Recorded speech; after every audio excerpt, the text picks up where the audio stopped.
Bu yosh Muhammad domla hindistoniy bo'ladilar.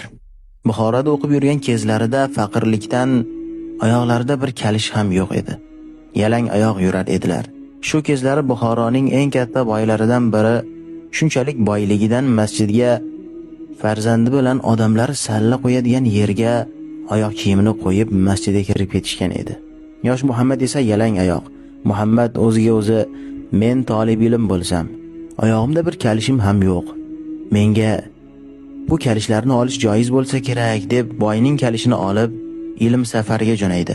Hazrat Buxorodan Afg'onistondagi ustozlari vafot qilgandan so'ng Hindistonga, Hindistondan esa otasi bilan haj safariga jo'naydilar. Otasi hajda vafot qiladilar. Hazrat o'zlari hajni ado qilib O'zbekistonga qaytadilar. O'zbekistonda SSR tuzumi, o'z yurtiga sig'magan domla hindistoniy Tojikistondan qo'nim topadi. Hazrat umri davomida shu kalish haqida o'ylab yuradilar. Shu birovni haqqini yeb qo'yganman-da deb. Tojikistonda yurgan kezlari bir gadoyga ko'zlari tushadi. Gadoy Hazratga juda ham tanish tuyuladi. Odamlardan bu gadoy buxorolik falonchining o'g'li falonchi emasmi deb so'raydi.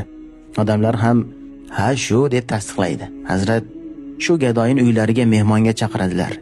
Men bir vaqtlar sizni kalishingizni yoshlik qilib o'g'irlab qo'ygan edim deb kalishni topshiradilar. Va sizlar Buxorodagi eng katta boylardan edingiz. Qanday qilib bu holga kelib qoldingiz deb so'raydi. Haligi gadoy sen shuncha yo'ldan bizni shaharga Allohning dinini o'rganaman deb kelgan chog'ingda sendan oyog'ingda kalishing bormi deb so'rolmaganimiz uchun ham Alloh bizni shu kuyga solib qo'ydi deb javob bergan ekan. Ba'zi talib ilmlar moddiy sabab bilan o'qishni tark qilishyapti. Chunki zakoti berilmagan boylarning molida ularning haqqi qolib ketmoqda. Holbuki ularning og'ir yukini zakot berishga qodir boylar yengillashtirishi mumkin edi. Xulosa o'zingizdan.